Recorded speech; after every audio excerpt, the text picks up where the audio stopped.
Ibu tunggal yang miskin mengetahui pria terkaya di kota meninggalkan warisan kepada putranya yang berusia 5 tahun. Ketika seorang pria terkaya di kota, Tuan Hogan, mewariskan seluruh hartanya kepada putra seorang wanita miskin berusia 5 tahun. Wanita malang itu tercengang, tetapi putra pria kaya itu sangat marah. Tetapi akhirnya mempelajari sebuah kisah yang mengubah hidup mereka selamanya. Apakah ayah baru saja kehilangannya? Step meledak. Ini konyol, Tuan Markham. Menyerahkan seluruh hartanya kepada putra seorang wanita aneh yang compang-camping. Freddy mencibir, melototi Layla yang sedang duduk di kantor Tuan Markham dengan putranya Aaron di pangkuannya. Saudara-saudaraku benar, pasti ada sesuatu, Tuan Markham. Ada yang tahu alasan mengapa ayah melakukan itu? Tanya Anthony. Tuan Markham berdehem dan bersandar di kursinya. Anak-anak, saya sudah membacakan surat wasiatnya dan sudah menjadi keputusan ayahmu bahwa asetnya diserahkan kepada Nyonya Layla dan putranya Aaron. Kamu harus mengerti bahwa saya hanyalah pengacara ayahmu. Masalahnya saya hanya mengurus hukumnya, tidak mempertanyakan keputusannya. Tapi kenapa sih tidak meninggalkan kita dengan apa-apa? Step membenturkan tinjunya ke meja dan melompat berdiri. Kamu! Dia memelototi Layla. Kenapa dia menyukai anakmu, Anak laki-laki berusia 5 tahun dari daerah kumuh. Apakah kamu tidur dengannya atau apa? Aku yakin putranya adalah anak haramnya. Kamu siapa? Simpanannya? Anthony menggeram. Layla diam selama ini sama tidak tahu mengapa pengusaha terkaya di kota itu, Tuan Hogan, akan mewariskan warisannya kepada putranya dan bukan darah dagingnya sendiri. Tapi dia tidak bisa lagi menangani komentar jahat anak laki-laki itu. Tolong jaga kata-katamu, balasnya. Aku tidak tahu mengapa ayahmu melakukan apa yang dia lakukan. Dan aku juga ingin tahu. Lagi pula kenapa kamu penasaran tentang itu? Freddy menudah. Mengapa tidak meninggalkan warisan? Layla telah memikirkannya, tapi dia tidak bisa meyakinkan dirinya sendiri. Dia baru-baru ini dipecat dari pekerjaannya sebagai pelayan dan menjadi ibu tunggal itu sulit. Hari-hari ketika bayi Anda membutuhkan Anda dan Anda tidak dapat meninggalkannya karena Anda tidak memiliki teman yang akan merawatnya atau tidak mampu membayar pengasuh tidaklah mudah. Layla telah melamar beberapa pekerjaan namun belum mendapat tanggapan positif. Dia dan putranya sekarang tinggal di daerah kumuh di sisi timur kota. Dan Layla akan mempertimbangkan untuk melepaskan warisan jika kondisinya tidak parah. Kamu tahu, kita harus bicara dengan ayah. Freddy menyarankan. Kita akan mengubah surat wasiatnya dan kita akan menunjukkan padanya di mana dia dan anaknya yang kotor berada. Benar. Anthony setuju dan mengangguk. Sampai jumpa lagi, Nyonya. Saya yakin kamu akan menyesali sikap kamu saat Permadani ditarik keluar dari bawahmu. Teman-teman jangan buang waktu lagi, oke? Kata Step. Ayo pergi.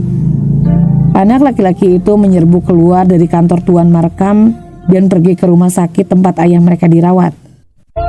Tuan Hogan menghitung hari-harinya setelah didiagnosis kankernya dan tahu bahwa Tuhan akan memanggilnya dalam waktu dekat. Jadi dia memutuskan untuk mengurus masalah hukumnya sedini mungkin. Apa yang tidak dapat diharapkan adalah melihat ketiga putranya yang diasuh sendiri setelah kematian istrinya mengunjunginya di rumah sakit. Mereka terlalu sibuk dengan hidup mereka untuk memikirkan ayah mereka yang sakit sampai mereka mengetahui tentang surat wasiat. Ya Tuhan, kejutan yang menyenangkan. Dia tersenyum pada anak laki-lakinya dan menurunkan buku yang sedang dia baca saat anak-anaknya memasuki bangsalnya. Aku pasti beruntung hari ini. Anak-anakku yang tidak pernah repot-repot memeriksaku akhirnya datang. Ayah. Freddy bertukar pandang dengan saudara-saudaranya. Sebenarnya itu tidak bisa menunggu. Jadi kami mempertimbangkan untuk membicarakannya denganmu secara langsung. Aku yakin itu pasti sesuatu yang penting. Lebih penting daripada kesehatan ayahmu. Tuan Hogan berkata dengan sinis. Ini tentang surat wasiat, ayah. Kata Anthony langsung ke pokok permasalahan. Tidak ada pertanyaan atau komentar dari putra-putranya tentang bagaimana perasaannya atau pucat dan lemahnya dia. Begini, kami ingin ayah mengubahnya. Mengapa ayah menyerahkan begitu saja semua uang itu kepada putra seorang wanita sembarangan? Apakah itu tidak boleh? Tanya Tuan Hogan. Terdengar tersinggung. Aku pikir itu adalah uangku, dan aku berhak memutuskan apa yang harus aku lakukan dengannya. Tentu saja ayah, kata Step berpura-pura bersimpati. Tapi kami adalah anak-anakmu, darah dan dagingmu. Namun ayah mewariskan tanah itu kepada seseorang yang bahkan bukan kerabatmu. Ya, Laila adalah keluarga, jadi masuk akal untuk menyerahkan warisan kepada putranya. Tuan Hogan mengakui dengan berani, membuat anak laki-laki itu merinding. Mereka saling memandang, kemudian memandang pada ayah mereka. Tidak dapat memproses apa yang baru saja mereka dengar. Dia? Apa? Tanya Freddy. Siapa dia? Kami tidak pernah mendengar ayah menyebut-nyebutnya. Dan tiba-tiba dia menjadi keluarga. Dan putranya yang gila mendapatkan miliaran dari ayah. Tuan Hogan menurunkan kacamatanya dan memelototi putranya. Kalau aku jadi kamu, aku akan berhati-hati dengan nada bicaraku, nak. Dia memperingatkan anak laki-laki itu. Laila adalah bagian dari keluarga kita. Dan aku tahu seharusnya aku memberitahumu tentang itu lebih awal. Tapi belum terlambat. Selalu ingat satu hal. Kita tidak bisa lari dari masa lalu kita. 6 bulan lalu, aku menerima surat. Tuan Hogan memberitahu anak-anak itu ketika dia mulai menceritakan kejadian penting yang mengubah hidupnya beberapa dekade yang lalu. Kembali ke masa lampau. Hogan muda tidak bisa mengalihkan pandangan dari pelayan di belakang meja. Dia bersama teman-temannya, tapi dia terus melirik Rosalind. Rambut coklatnya, mata biru lautnya, dan bahkan celemek bernoda kopi yang kontras dengan kulitnya yang pucat. Segala sesuatu tentang dirinya menawan, sempurna. Dia mengacaukan pesanan setiap kali dan akan dipecat jika bukan karena pemilik kafe ayahnya. Dan mungkin kecerobohannya juga yang menarik Hogan ke arahnya. Hogan memastikan dia ada di kafe setiap hari Sabtu hanya untuk melihatnya sekilas. Dia menyukainya banyak, tapi dia tidak memiliki keberanian untuk mendekatinya dan mengakui perasaannya. Suatu hari sahabatnya Rax memperhatikannya. Bicaralah dengannya. Dia menyenggolnya. Hogan memalingkan muka dari Rosalind. Apa? Tidak. Aku hanya terlalu jelas, sobat. Kamu jatuh cinta padanya, bukan? Rax terkekeh. Aku tidak bisa jatuh cinta dengan siapapun, oke? Dan dia jatuh di bawah standarku. Jadi tidak mungkin. Dia mencoba membuat kebohongan. Ayo Darnell, hentikan. Kita berdua tahu kenapa kamu sepertinya tidak bisa berhenti datang ke sini. Lu serang saja dan ajak dia kencan. Astaga, tidak mungkin, oke? Tidak. Bagus. Rax melompat berdiri. Jika kamu tidak bisa, aku akan melakukannya untukmu. Apa? Tidak, tunggu. Hogan ingin menghentikan Rax, tetapi sahabatnya sudah tertawa dan berbicara dengan Rosalind. Hogan menyembunyikan wajahnya karena malu saat dia memperhatikan sahabatnya dari sudut matanya. Rosalind tersenyum padanya pada satu titik, dan jantung Hogan berdetak kencang. Dia segera melihat ke bawah dan tidak bisa melihat ke arahnya. Dia memperhatikanmu, Darnell, di kafe Betes. Kamis jam 5 sore. Dia ingin bertemu denganmu. Max memberikan tisu saat dia duduk, dan saat itulah percintaan Hogan dan Rosalind berkobar. Mereka bertemu di Betts Cafe Kamis itu menonton film bersama, dan bahkan berciuman di bawah sinar rembulan. Segera mereka jatuh cinta, dan setelah 3 bulan berkencan, Hogan berlutut dan mengajukan pertanyaan kepadanya. Dia menjawab ya, dan malam itu mereka menjadi akrab, tidak menyadari apa yang menanti mereka. Suatu malam, saat makan malam, Hogan muda mengumumkan bahwa dia ingin menikahi Rosalind tepat setelah lulus kuliah, tetapi orang tuanya menentangnya. Kamu akan berangkat ke New York besok. Kamu menyelesaikan studimu di sana jika kamu tidak bisa menjauh dari kotoran pinggir jalan di sini. Ayahnya menyatakan, gadis itu tidak akan masuk ke dalam keluarga ini. Minyak dan air tidak bisa bercampur, nak. Tapi ayah, aku mencintainya. Aku mencintai Rosalind. Dia berdebat. Aku tidak akan membiarkannya. tidak untukmu atau siapapun. Ayahmu benar, Darnell. Ibunya menimpali. Dia hanya melakukan yang terbaik untukmu. Jika kamu menikah, nak, itu akan menjadi seseorang dari kelas kita. Dan ya, kamu tidak boleh meninggikan suaramu di rumah ini ketika kita adalah satu-satunya mendukungmu secara finansial. Esokan harinya, Hogan terbang ke New York dan tidak pernah melihat Rosalind lagi. Tapi dia telah meminta Rax untuk memberitahunya bahwa dia akan kembali untuknya suatu hari nanti. Dan dia melakukannya. Tahun-tahun berlalu, Hogan membuat nama untuk dirinya sendiri dan kembali ke kampung halamannya untuk mencari Rosalind. Tapi tidak ada tanda-tanda keberadaannya. Kafe milik keluarganya sudah tidak ada. Sebuah gedung tinggi berdiri di tempatnya dan tidak ada yang tahu tentang Rosalind. Bahkan Rax pun tidak. Kemudian orang tua Hogan memperkenalkannya kepada putri teman keluarga mereka, Emily. Dan dia kemudian menikahinya dan memiliki keluarga dengannya. Tapi Emily meninggal saat kelahiran putra ketiga mereka, Steph. Dan sejak itu, Hogan membesarkan anak laki-lakinya sendiri. Dia tidak pernah menikah lagi dan terus memikirkan Rosalind. Dia tidak pernah melupakannya. Bahkan saat dia bersama Emily, meskipun dia tahu itu salah. Dan akhirnya ketika anak laki-lakinya dewasa dan pindah, Hogan mulai mencari Rosalind. Hari sudah hampir siang, semuanya berubah. Itu adalah hari yang cerah.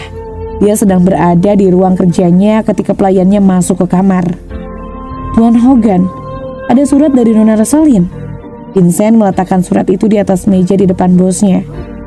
Vincent telah melayani keluarga Tuan Hogan sejak Hogan masih remaja dan selama bertahun-tahun. Tuan Hogan mempercayainya dan sering berbagi kekhawatiran hatinya dengannya. Tuan Hogan merobek penutup amplop dan mulai membaca. "Darnell yang terhormat, aku menulis surat ini untuk menebus apa yang aku lakukan. Aku tahu kamu akan memiliki pertanyaan yang tidak dapat aku jawab. Tapi aku tidak punya cukup waktu. Aku tidak bisa mati sebelum aku mengakui apa yang aku lakukan setelah kamu meninggalkanku. Aku memiliki putri kita, Darnell. Aku memilikinya. Aku hamil dan aku tidak memberitahumu. Aku adalah wanita yang buruk. Apakah aku ibu yang baik? Aku kira tidak. Aku tidak bisa memberi bayi kita kehidupan yang baik dan aku meninggalkannya. Hatiku sakit pada hari aku meninggalkannya di pintu panti asuhan. Tuhan menghukumku atas apa yang aku lakukan dan aku sekarat. Aku tidak tahu apakah surat ini akan sampai kepadamu saat aku masih hidup. Tapi ini adalah keinginan terakhirku untuk menemukannya. Temukan putri kita untukku, Darnell. Tolong, namanya Layla. Rosalind." Mata Tuan Hogan berkaca-kaca dan dia segera memeriksa amplop untuk mencari alamat pengirim, tetapi tidak ada di sana, hanya nama Rosalind. "Aku harus menemukannya," katanya pada dirinya sendiri. "Aku datang, Rosalind." Dan Tuan Hogan mencoba yang terbaik, mencarinya kemana-mana, tapi hatinya tenggelam ketika dia tahu Rosalind telah meninggal dunia di tempat penampungan tunawisma. Kehidupan Rosalind menemui akhir yang tragis, tetapi Tuan Hogan berharap dia masih bisa menemukan putri mereka, Layla.